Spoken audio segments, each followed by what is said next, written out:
Thank you, Deirdre. Everybody is muted. First I'd like to start with acknowledging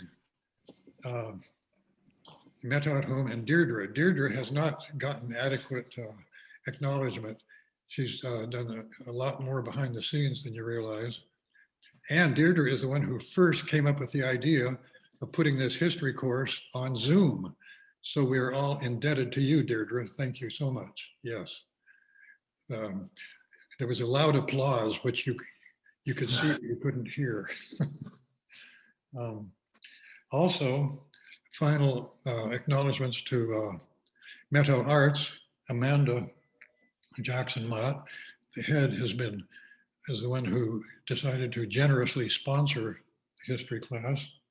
And Emily Nelson, the technical wizard whom you saw a few seconds ago.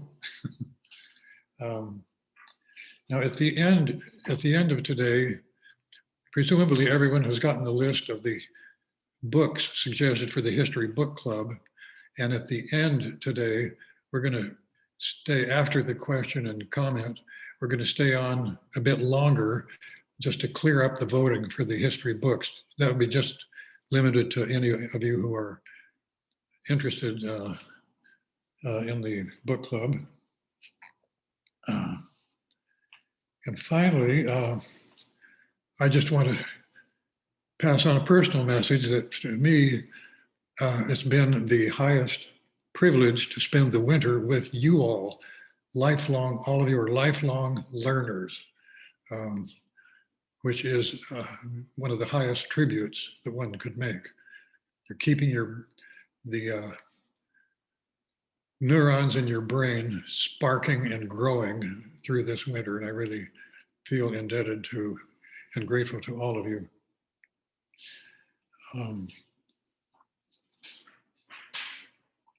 So a quick review of what we did last week. If you remember, we visited the extraordinary man, Brian Stevenson, who now lives in Montgomery, Alabama, Harvard graduate, professor of criminal justice. And he decided to move to Montgomery, the Hornet's Nest, and devote the rest of his life to defending, assisting the poor and minorities. And he has saved 153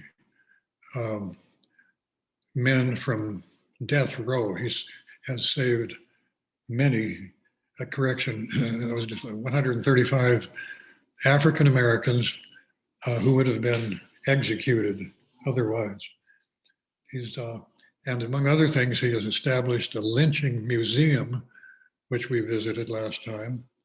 It's an extraordinary participating museum, hands-on. And you remember seeing all those jars of dirt from the spots where African Americans had been lynched. He's amazingly creative and made an enormous difference with his life. Today, to finish up, we're going to start with, it's just a century ago, there was, in 1919, there was a wave of massacres that swept across the country. Many of the big cities in America experienced what was called the Red Summer. Mobs of white supremacists stormed into African-American neighborhoods and attacked, beat up, and even killed quite a few African-Americans. That's why it's called the Red Summer of 1919. Well, right now I'm picking out one city, namely Tulsa, Oklahoma, and going to look at at the now famous Tulsa Riots of 1921 for a couple of reasons. It was one of the largest massacres in American history of African Americans, and it was a very special location, which we will learn about. And to bring it up to date, this very moment, in 2021, they have the city has finally decided to confess their history. And it's fascinating what's going on in Tulsa right now. It has been decided by the mayor, the extraordinary mayor of Tulsa, and the city council to investigate their brutal, murderous past. And they have started excavating for the mass graves. Anyway, we will get to that in a few minutes. So Tulsa is really an important site of race riots for several different reasons. Until recently, well, many Americans hadn't even heard of the Tulsa Riots, 1921. And for decades, I have heard of it, but just very little. I knew that some blacks had been killed, and that's really about all. And it has been one of those fairly well-kept secrets.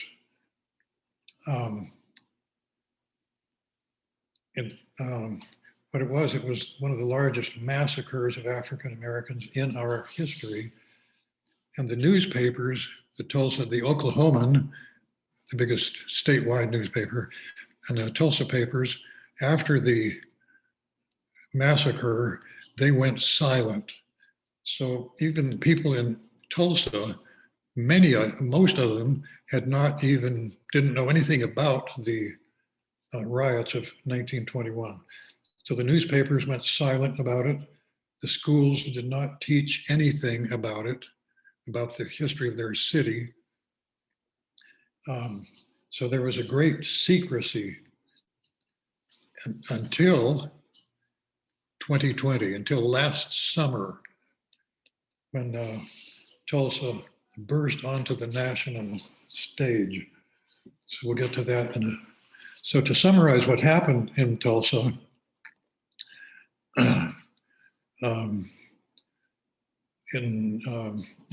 there was a very large, successful African-American neighborhood called Greenwood,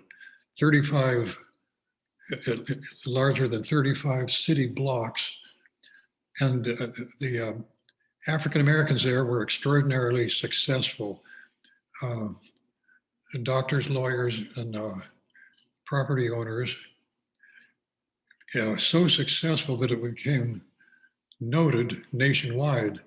And that Greenwood area, the African-American neighborhood, was called Black Wall Street because it was so financially successful. And of course, that was part of the prescription for disaster. When in other cities, you know what happened in Memphis, when you have an African-American neighborhood where the merchants are very successful, turning good profit, have proven that they're very successful as business people and professionals. If there are white competing stores, shops that are not doing as well, that is a prescription for disaster, for violence. And that's exactly what happened in Tulsa.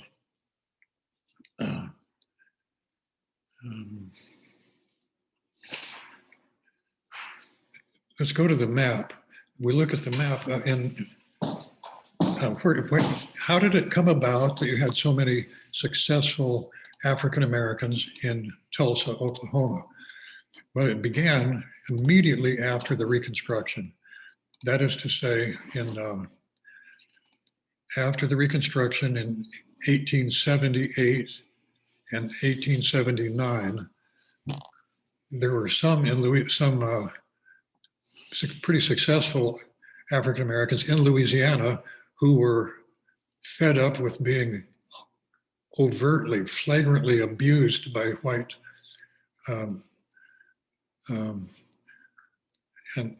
mobs of whites. So they decided to move.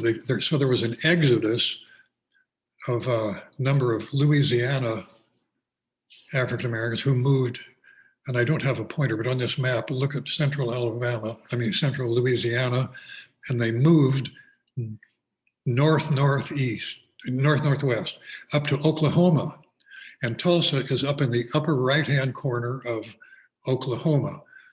So this was an exodus, a good-sized exodus. They're called the exodusters. I don't know if they got the second meaning of it, the exodusters, who settled in Tulsa, which was really on the western frontier at that time. It was definitely, the Oklahoma land rush was far into the future.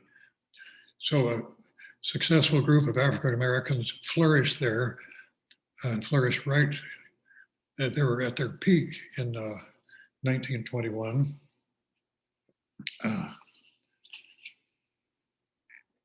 So the next picture will be, this is, oops, there.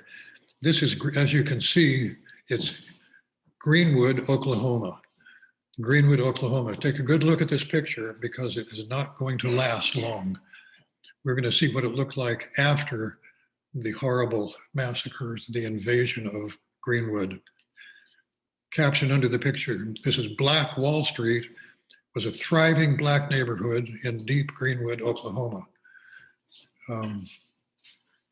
You can see some very successful shops, stores, several hotels, theaters.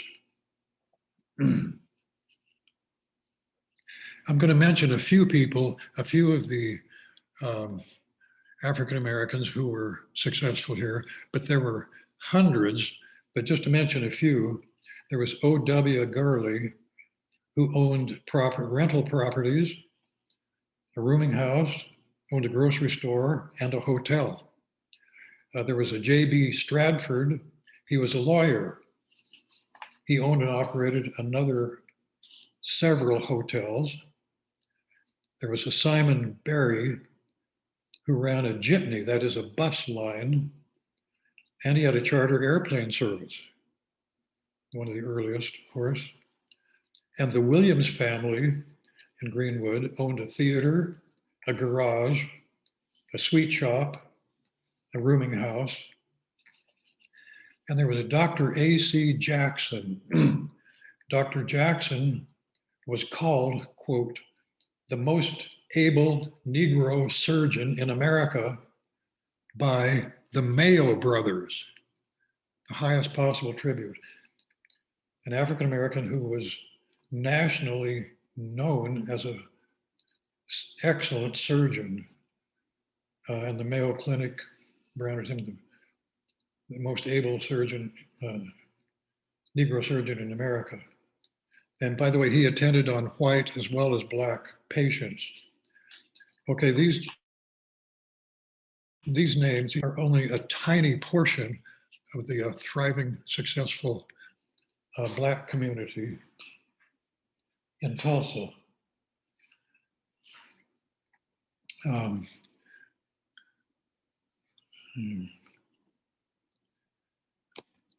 Now this is a picture of downtown Tulsa in the 1950s. This is the white section. Later, it's 30 years after the riot. But to give you an idea of the main section of Tulsa, which was almost totally white. So what happened, the racial explosion happened on May the 31st, the last day of May, 1921. And there were thousands of white supremacists, white armed men who marched into the Greenwood area. And some of these, this next picture shows, well, this picture is an attempt to show what Greenwood was like. Here you have the marching band. And this picture also is of that era, 1920, 1921. Now this picture shows a number of white men with rifles over their shoulders. These are among the thousands of whites that poured into the city and contributed. The Ku Klux Klan were main operators in this assault on the very successful African-American section of Tulsa. So these, by the way, these are deputy. A lot of these of the white mob who came into town were deputized by the police department. And the chief of police issued orders, which you will hear, shocking orders, which we'll hear later. But you notice that there's a group of blacks that are being herded, marched along, arrested. It was at the beginning and also after the 24 hours later, 36 hours later after the massacre. So the Ku Klux Klan, these armed deputized police invaded the Greenwood district, and they savaged the black community. They gunned people down in large numbers. They set fires through the district. Let's go on to the next. Here, now this is a historic picture from the New York Times. I'm going to read the headline. It's "Shifting Collective Memory in Tulsa." This is from a photograph from last year. But look at that extraordinary picture. 2/3 of the picture is all black smoke from Greenwood being burned. So the white mobs burned more than 1,000 homes, stores, shops, burned churches, theaters, and hotels. So we're going to look at several pictures. This is a residential area that has just been set on fire. All the houses along this block are burning. This next picture is a residential section where the white mob had gone into houses, destroyed, killed some people, and you have the furniture and things are out lying in the gutter in the street in this picture, soon to be burned. Here, this is a major church in Greenwood. This is the Zion Baptist Church.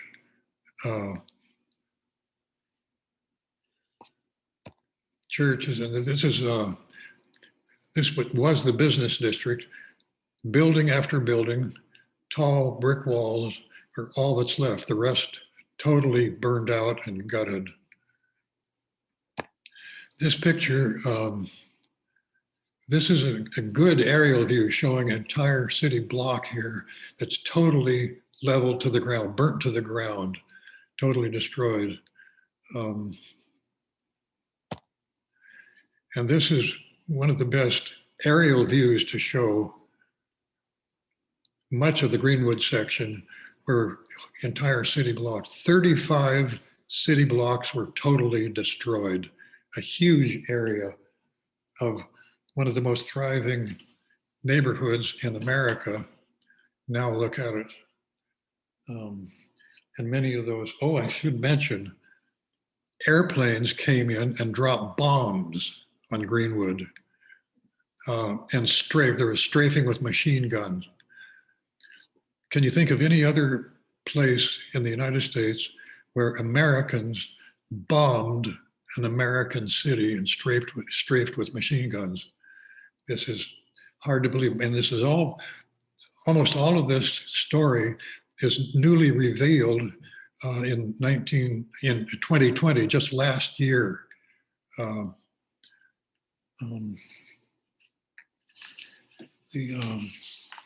And as I mentioned, the chief of police and the police department deputized a lot of the white mobsters. And I'm going to read a quote.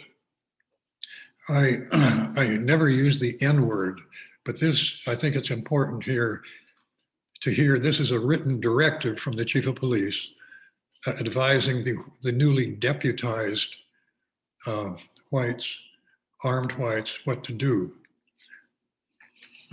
Quote, well, first of all, so the police department deputized members of the mob that invaded the area.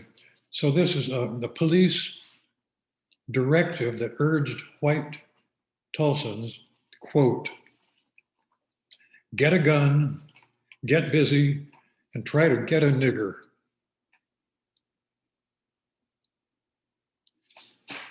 The mob was, of course, encouraged by the police department. Now that's an official directive from the police department of Tulsa. So this whole story is almost impossible to believe. So in less than 24 hours, the white mob has, as they say, destroyed a vibrant community, 35 blocks. And we still don't know how many African Americans were killed, many injured, but as many as 300 are believed to be killed. And we're learning more and more about that this year, last year and this year. We'll get to that in a couple of minutes. And after the massacre, there were internment camps set up where other of the African Americans were incarcerated. And the bodies, witness recalled that the dead bodies were stacked up like cordwood. Bodies were tossed into the Arkansas River. This is a view of the Arkansas River today, but to go back a century, exactly 100 years, 1921, the white mobbers were dumping black bodies into this river, the Arkansas River in Tulsa. Following the massacre, the great silence set in. Of course, the people of Tulsa, the white mobsters, did not, well, they didn't want to be prosecuted, but also they simply decided to hush up the whole event.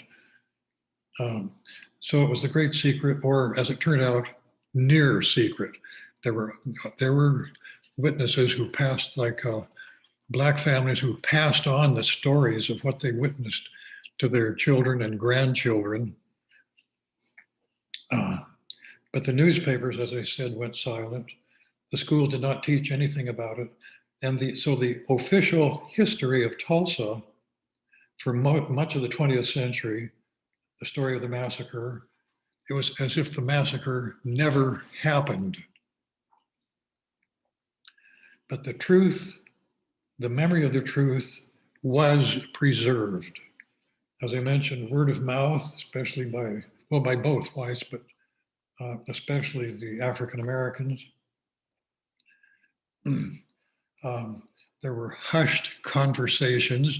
It's something that people did not talk about in Tulsa.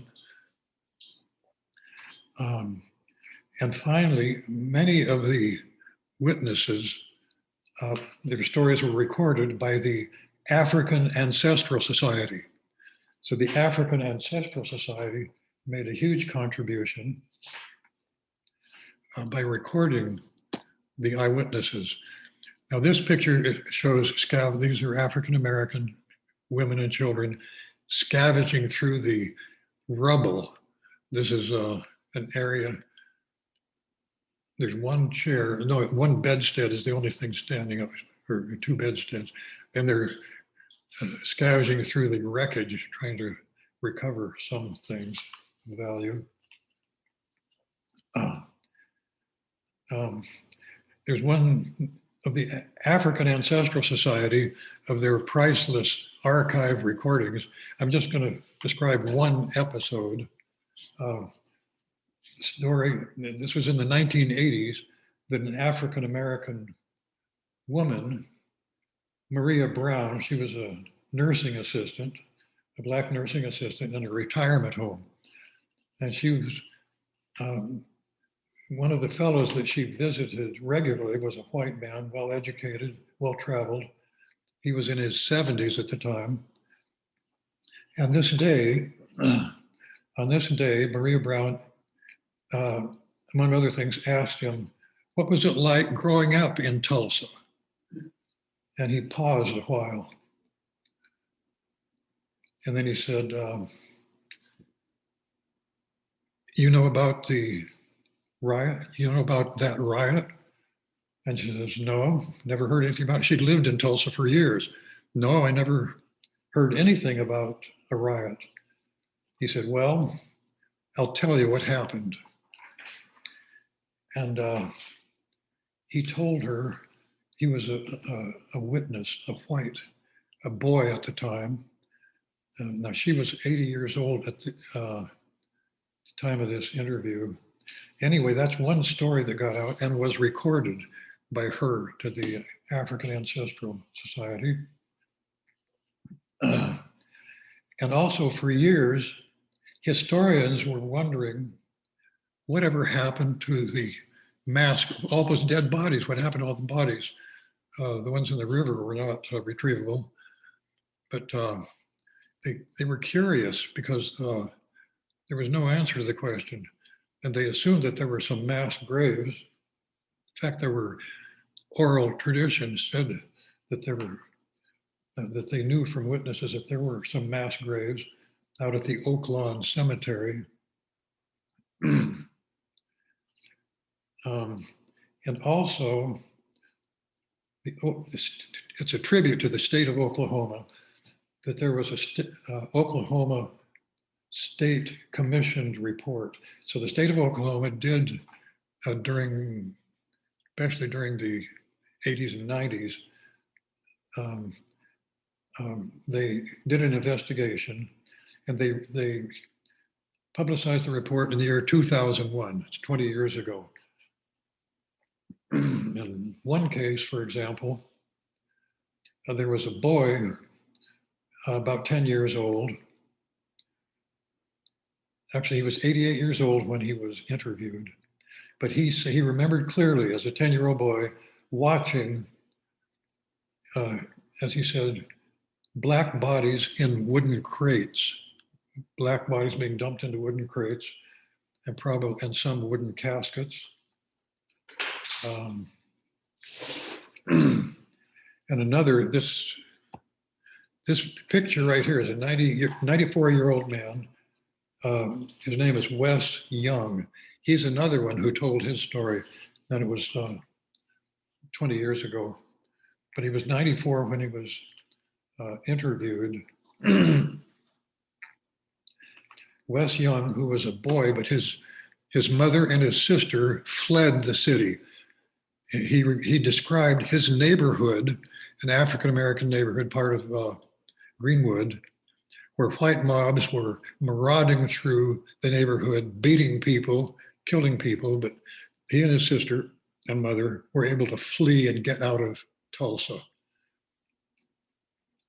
So there are many, many witnesses like that, fortunately, whose stories were recorded just in time. So finally, the city, actually it started 20 years ago, in the year 2020, in 2000. In the year 2000, the mayor then at the time, by the way, this picture is the current mayor of Tulsa, G.T. Bynum. G.T. Bynum, an extraordinary man. But 20 years ago, the former mayor and city council decided that they would officially investigate the murderous past of the city. But that got scotched before it even started. So that was a failure. 20 years later, actually, Bynum here started this, brought it up before the city council in 2019, late 2019. And so by 2020, extraordinary things started happening. The city of Tulsa, that is the mayor, the city council, and appreciable number of people in Tulsa were now prepared. So the city government decided to not only investigate, but start digging in the Oak Lawn Cemetery to find where the mass graves were. They had a suspicion from eyewitnesses, but so the excavations started at the Oak Lawn Cemetery, and G.T. Bynum here, this extraordinary mayor, is the one who spearheaded this. Now this picture is, it's a wonderful wall poster celebrating celebrating the memory of the fabulous community that used to exist there, nationally renowned African-American community. So that is, this picture was taken last year. It's remembering Black Wall Street. And the cut line underneath it, Trump rally in Tulsa spurs renewed call for the 1921 racial massacre reparations. We'll get to the Trump contribution in a few minutes.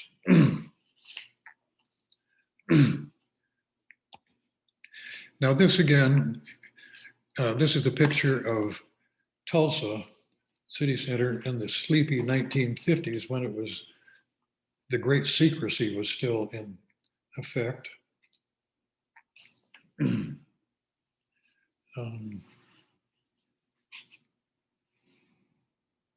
The mayor himself, to quote the mayor, in a press conference, when he announced that they were going to start excavating, trying to locate the mass graves, he said, quote, "Uncovering the truth was a matter of human decency." So the city of Tulsa was finally ready to confess their history.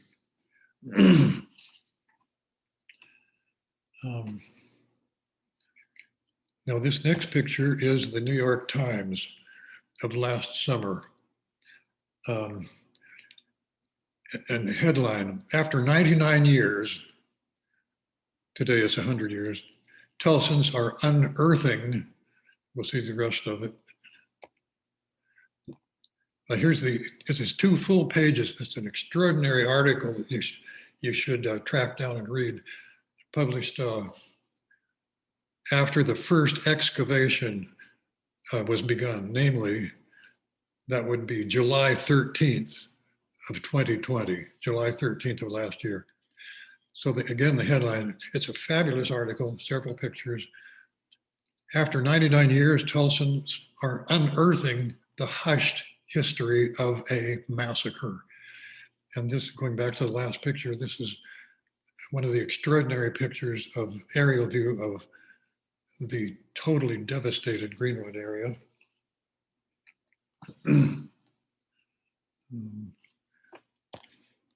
Now this is one of the pictures from the New York Times. There were protests. This is a protest for the last couple of years before urging the city council to take action. And the person leading the protest, blowing a bugle, is a Lutheran minister. He was assigned to Tulsa, I think 3 years ago from the Deep South, but he was a mover. And the African Americans marching behind him, the signs are all saying, "Remember 1921." And there were, of course, some resentment, and one person threw water on him during one of his protests. Now here, this historic marker is brand new. It's in front of the church. Anyway, the marker says, the 1921 Tulsa Massacre. So that's one of the first public announcements that the city of Tulsa was investigating and revealing its brutal history. So the excavations started. Now here's the Oak Lawn Cemetery, just days before the excavations began. And a whole team of scientists were gathered. It's an extraordinarily detailed and very serious scientific discovery. There was a whole team of scientists, including archaeologists and forensic scientists. And the first test excavations were done, as I say, on July the 13th. And here is two members of a team bringing out scientific equipment to the site that will be excavated in a few days. Here it is now after the excavation. Some of the this is the timber that was unearthed. Here are three of the scientists examining. I think that is a handle from a casket that they have unearthed. Anyway, by the way, the woman on the left is, her name is Dr. Phoebe Stubblefield. She is a forensic anthropologist, So after the excavations were finished, then the scientists said we need some months to examine every single object that was unearthed, analyze it, record it, and make as much sense as we can from it. And that's, so these are three of the scientists. So the next picture here with the scoop shovel, I know that's an archaic term, but this is the first test excavation. And they knew the first 6 feet down, there were nothing of value. By the way, one way that they learned so much was after the first excavation, they used ground piercing radar, or ground, what's it called? There's a term. Ground penetrating radar. So after the first excavation, they knew exactly, they knew where the best sites for mass graves were. So for 3 months after this, the scientists in their lab there in Tulsa finished examining, recording, documenting the findings. And then the second excavation began in October. This would be about 6 months, October the 19th, about 6 months ago. They made many, many more important discoveries in the October excavation. And they call this the Clyde Eddy site. Let's go on to, this is a picture of the mayor, G.T. Bynum, with one of the scientists looking into one of the deeply excavated sites.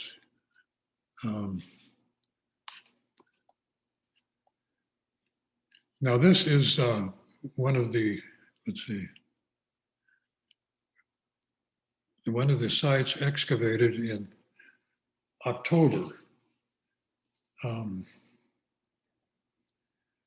After these excavations, by the way, they call it the Clyde Eddy site because there was an eyewitness right here 100 years ago, a boy named Clyde Eddy, who described what he saw of bodies being stacked up like cordwood and so on.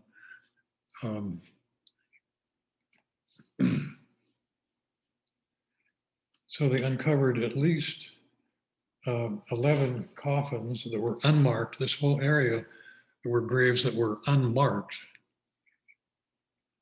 I've been following the Tulsa World to keep up to date on this. So after these excavations of October, the scientists are taking a much longer time going over, because there's a lot more, well, some of the things that they've discovered. From the October exhuming, they've been analyzing caskets, parts of caskets, nails, bones, teeth, skull fragments, and some of the most interesting are bones that are chipped, evidently by bullets. So the second excavation has produced extraordinary results. And at this moment, the scientific team are still examining their findings. And they have promised that a third digging will begin sometime this spring. So it could start any week now. But I checked the Tulsa World yesterday, the day before. They have not started the third excavation yet. And as I mentioned, The team has used ground penetrating radar, and they have created something called the Oklahoma Archaeological Society survey. And one of the many things that the ground penetrating radar has discovered is one pit, 25 feet by 30 feet. And that's room enough for about 100 bodies. They're saving that. Several very promising sites that they know about now.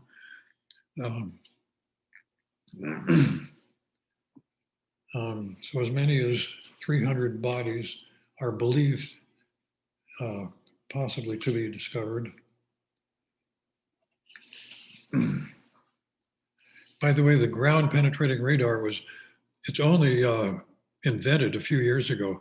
And one of the first places it was used was Stonehenge over in England in 2014. That was one of the first major uses of the radar. And unbelievable discoveries have been made at Stonehenge. National Geographic had an article. It's just unbelievable. The earliest remnants of a shrine go back to 6,000 years ago, 4,000 BC. So they found remnants of timber and then stone, about 25 stone shrines at Stonehenge. So this is a hugely important new tool in the history of archaeology. Okay, during the last summer, the people of Tulsa, it was a very rough summer for them. There were several, emotionally speaking, I'm going to mention 3 events that happened nearly at the same time. First of all, just before the first excavation, George Floyd was murdered in Minneapolis, North Minneapolis. The people of Tulsa were highly sensitized to the new excavations looking for mass graves of African Americans. And so when George Floyd's murder was videoed around the world, this raked open a wound, and it was very disturbing. It contributed to the emotional stress of the people of Tulsa. Then secondly, Donald Trump made an announcement that he was about to launch his presidential campaign, his re-election campaign. And he had been scouting for a very large stadium, a large arena capable of holding 40,000 wild cheering Trump supporters. And he finally settled on, this is a couple more pictures of the recent, excavation. Here is, this is George Floyd minutes before he was killed. On the left, by the way, is the officer Derek Chauvin, who's of course in the news now every day because his jury, I think his jury has been selected. Okay, here in the next picture is the Bach Center in Tulsa. This was a big, huge stadium, or an arena, indoor arena, that Trump settled on. It's less than a mile from the Oaklawn Cemetery.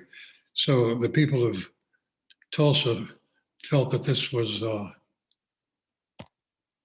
highly insensitive of Trump. And here's a picture of Trump at that assembly. He's on a walkway. It looks like a model walkway with shouting. By the way, if you look at the supporters in the back there, none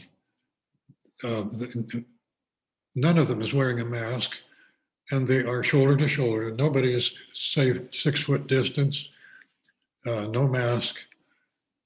Now that's one view of by the way, it was a big flop in terms, no 40,000 people ever showed up. This next picture is fabulous. It shows the contrast. This picture was taken by the New York Times. Most of the stadium looked like this. Here we have a total of 1, 2, 3, 4, 5, a total of 5 people in this huge grandstand sector. And so the press can tell 2 different stories. This is a New York Times photograph. The other one is a local.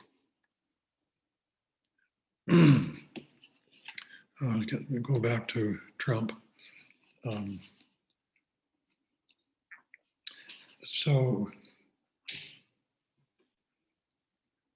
the people of Tulsa, and Trump did actually hold his convention, his campaign launch here. And by the way, as it turned out, it was a spreader. It was a super spreader. The most high-ranking African-American Republican was there. I'm blanking on his name. But he's one who contracted the coronavirus at this event, the Trump event, and he died soon afterwards. What's his name? Good. His name is Herman Kane. No, it's Herman.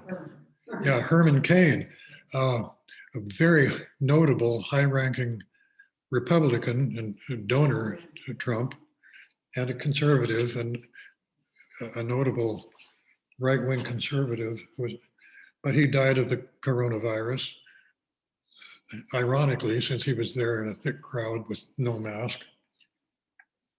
But in his speech, I'm going to quote Trump. He was talking about the protesters, the Black Lives Matter protesters. Quote, this is a quote from Trump. The Black Lives protesters were an unhinged left-wing mob that were trying to erase our country's history. Thank you for appreciating the irony there. So the people of Tulsa, many of them were outraged at that Trump raked open that wound again. Now here, this is back to the Oaklawn Cemetery, just days before the first excavation in July 13th.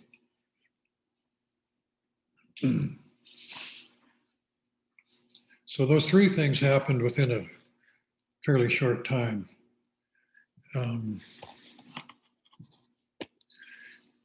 So that wraps up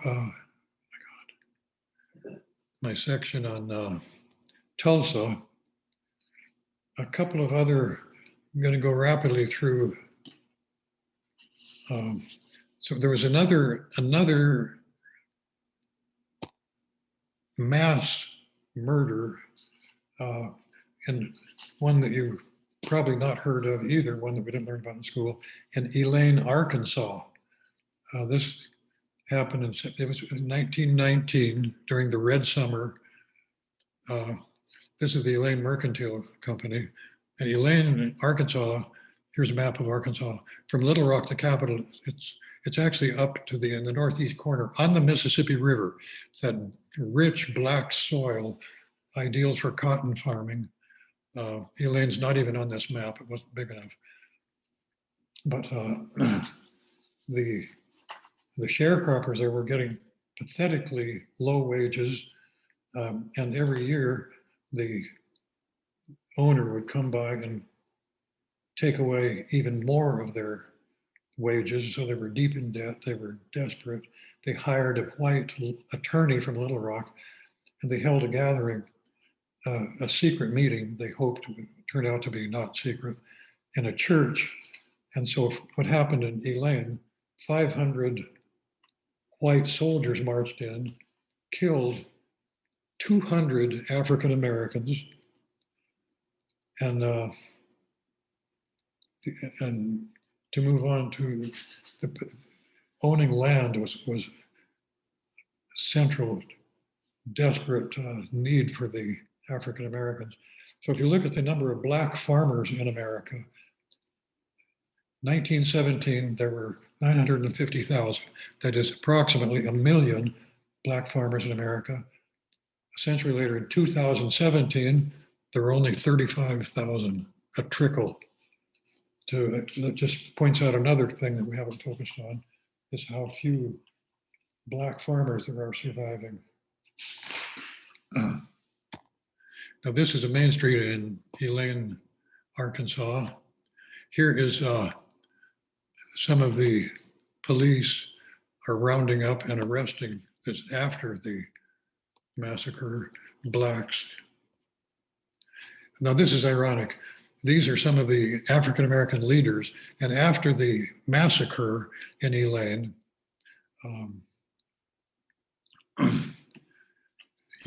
there were trials, there were investigations conducted and trials. And ironic, the whites were not that were put on trials.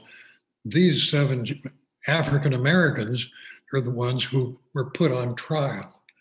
It's hard to believe, but that was Arkansas, in Elaine, Arkansas.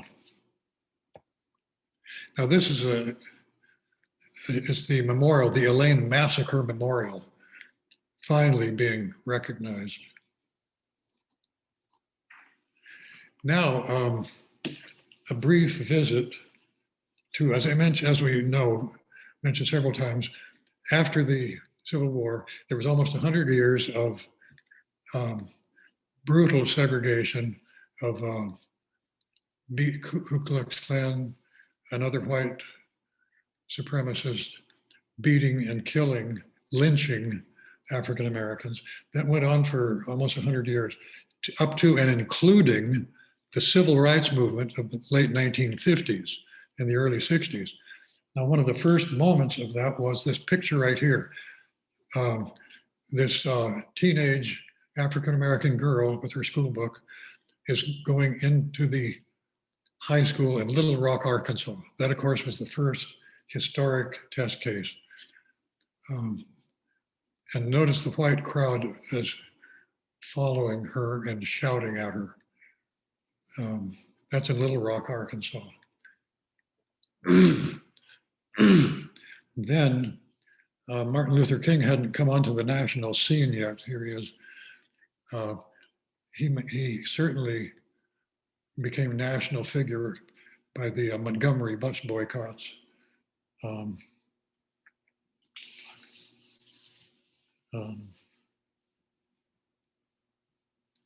And this next, I put in about 3 or 4 pictures here illustrating these are all from Montgomery, Alabama, where Martin Luther King participated in the boycott. Keep Alabama white. And these pictures they're disturbing, but I think it's important to see what the attitude of many white supremacists in Montgomery, Alabama was. Here, this is in front of the Calvary Church. Quote, "We do not welcome the colored," a couple of white women.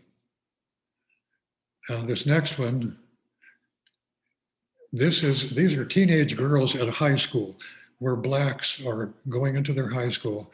And this is an extraordinary photograph. If you look at the faces of these teenage high school girls. This next picture is quite brutal. I won't even read it, but you read it for yourself. Well, I will read it. "Nigger, don't you wish you were white?"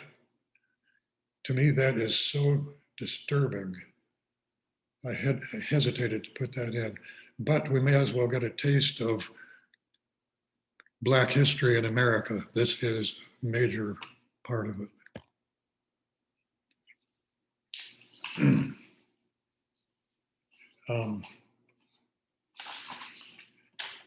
Here's a brief story of an African American, a genuine hero, who nobody heard of it for a long time. But his name is Dory Miller. And he was a sailor on one of the ships in Pearl Harbor when the Japanese bombed Pearl Harbor in On December the 7th, 1941, a day that shall live in infamy. Not merely because it's my birthday, Sister Julie Cobb's birthday. Anyway, Dory Miller was, let's go back. He was a sailor on board the USS West Virginia. And his job, it was quite lowly. He was called a messman. His official title was Mess Attendant, Third Class. And his job was to lay out the clothes for an officer, and then carry meals to the officer's room, lay out his uniform of the day, shine his shoes. So on the day, that Sunday morning when Pearl Harbor was bombed and his ship was bombed, he was collecting laundry. But he immediately went to his battle station. It was an anti-aircraft gun, battery gun, midship, and the gun was totally destroyed by a steel-piercing bomb from a Japanese attack plane. So immediately, Doris Miller, we'll call him Dory, he picked up several wounded people and carried them to a safe place, saved many lives. Then he was ordered up to the bridge because the captain had been wounded. So Dory was at the bridge. The captain died very soon, but Dory manned an anti-aircraft gun. This is a 50 caliber Browning, and this illustrated version from the newspapers show him. He fired for 15 minutes until he ran out of ammunition, but he was able to shoot down a Japanese kamikaze.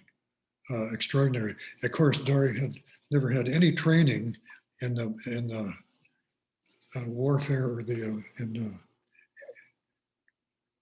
in weapons. And then soon after that, he ran down to the deck and helped save many sailors who were overboard, floating in the seas there in Pearl Harbor. He saved many more lives. So he saved many lives. It was an unbelievable story of courage and valor. Then 5 Japanese torpedoes from aircraft. These were 18-inch aircraft torpedoes, pierced the side of the ship, the USS West Virginia, and the ship sunk. Most of the survivors were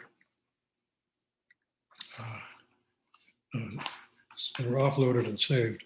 But eventually, this is Admiral Chester Nimitz pinning a Valor medal on Dory Miller. Here he is after being recognized. The bottom ship was the USS Miller name frame. It's a frigate.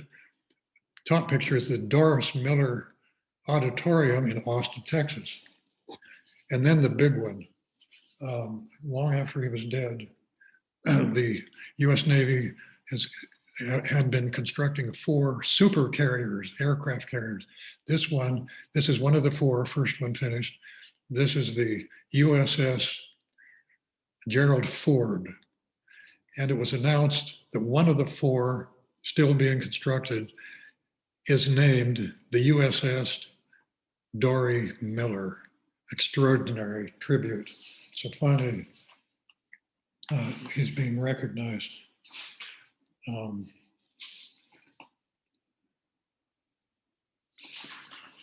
going to finish. I'm going to run a little bit over time. There's this interesting article in the Smithsonian Magazine. It was September of 2020. That's about 6 months ago. But it's about 2 women who were exploring their genealogies because they knew they had roots near Montgomery, Alabama. I'm going to read the headline of the Smithsonian article. 2 women, their lives connected by American slavery, tackle their shared history. So one of the women descended from an enslaver, plantation owner, and the other from the people he enslaved.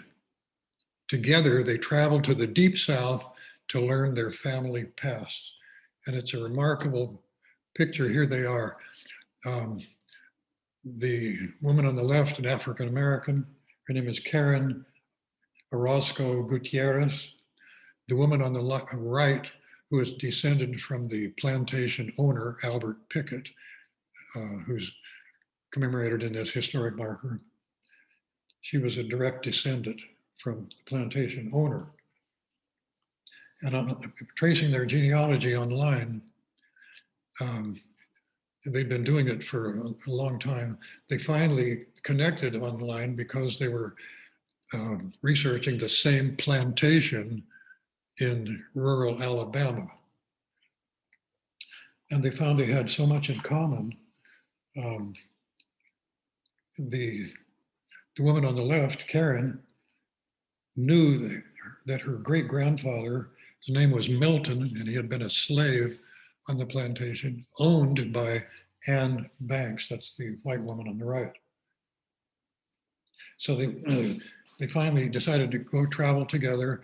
They went to Montgomery. They spent a lot of time in the Montgomery County archives. And finally, a quote from Karen on the left said, I'm looking to visit the area where my grandpa was a slave. I wanted to walk where he walked. It's not enough to know things in general. I want to know the details. And they were given a tour of the townhouse. The family had a mansion, a townhouse where they spent some time. And Pickett's widow lived there for 30 years. Anyway, they were given a tour, and up in the cupola, they were lucky. Their guide was the director of the Historical Society. So he said, by the way, Sarah Pickett, the surviving widow, she had hidden the family silver up in this cupola from the Union soldiers. And Banks, the white woman, said to herself, well, she said, that's the only thing that survived of the silver. It's the only thing we still have here. And Banks said to herself, that's not quite all. She had 2 fluted serving spoons from the same mansion at her home. Anyway, that's an interesting side story. I was going to summarize. I'm going to go very rapidly through some of the major achievements, to end on a positive note, major achievements of the African Americans during the Reconstruction.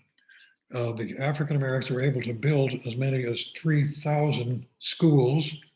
Here's one of them right here, supported by the Freedmen's Bureau, another school. And then here's Howard University in Washington, D.C., one of the 3 universities, the Morehouse College and the Atlanta University. All 3 of these were created by Blacks to train teachers, African-American teachers and professionals. And just to mention one graduate of Howard University here is this woman you may recognize, Kamala Harris, our new vice president. Also, during the Reconstruction, while it lasted, the African Americans registered other African Americans. In 1 year, 1867, the Blacks went from 1% who could vote to 80% who were able to vote. An unbelievable achievement. These are outlined these are written in your outline if you want to revisit. And finally, the African Americans were able to elect to public offices mayors, sheriffs, superintendents of schools, judges, a justice on the Supreme Court of South Carolina, Picture that, African American justice on the Supreme Court in South Carolina, as well as, now this is a picture of 7 who were elected to this legislature in Washington, D.C., but there were many more. There were a total of 14 members of the U.S. Congress sent to Washington and 2 members of the U.S. Senate. Okay, and we've gone a little over time, but I'm going to finish with a quote from this extraordinary man here. This is James Baldwin, one of America's great writers. James Baldwin was born and raised in Harlem. He lived in Harlem till he was 15, but he was very bitter because of his treatment, racial treatment. So he moved out of Harlem, moved down to Greenwich Village at 15, and even there, some wasn't allowed into some white restaurants. Anyway, so he finally, at age 24, James Baldwin left the United States for good, moved to France, he moved to Paris, where he was recognized as a human being. The French attitude, he was so grateful to the French people who really accepted him as a notable writer, a great writer. So it's a brief quote from James Baldwin. Anyone interested in history will appreciate this. History does not refer merely to the past. On the contrary, the great force of history comes from the fact that we carry it within us. We carry it within us. We are unconsciously controlled by it in many ways. And history is largely present in all that we do. It's an extraordinary truth and insight from the great James Baldwin. Okay, we ran a few minutes over time and I didn't want to cut out anything. So, there, and Jim, are you there? Let's see. Deirdre, I see that you're there. Yeah. Wow. Thank you, Bill. That was, glad you ended it on a positive note.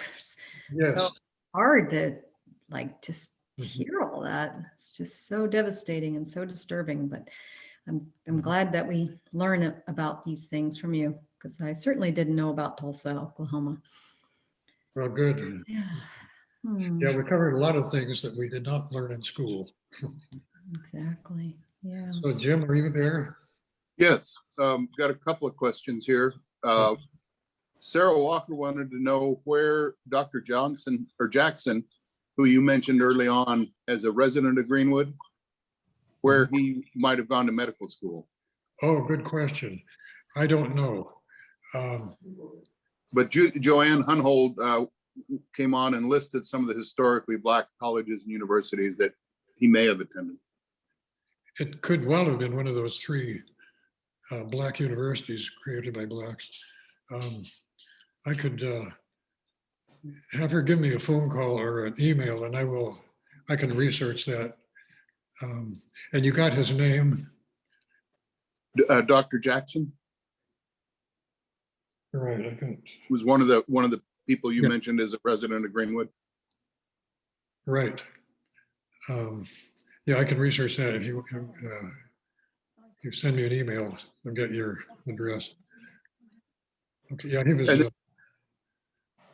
Go ahead. Sorry. Renowned nationally. Any other questions?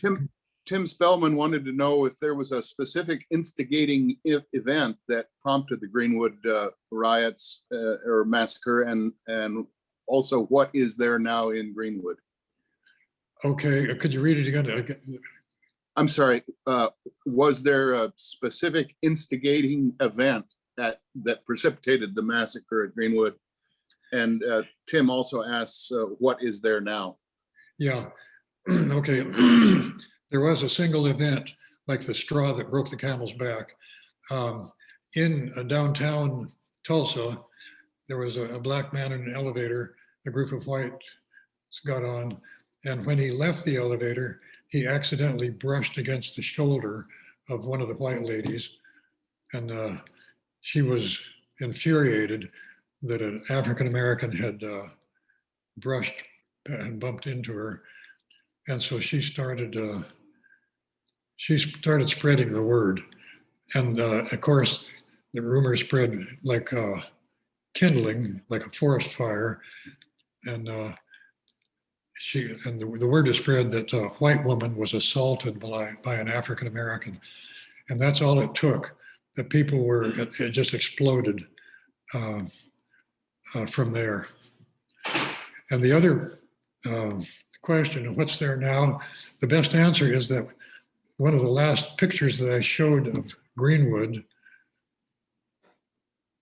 much of Greenwood is still flat as a pancake, totally devastated. It's a wasteland still today. Yeah, thank you, Tim, for the questions. And then Karen Edwards just wanted to pass on her thanks for the whole course. And I'm sure a lot of people would echo that, myself included. Good. Well,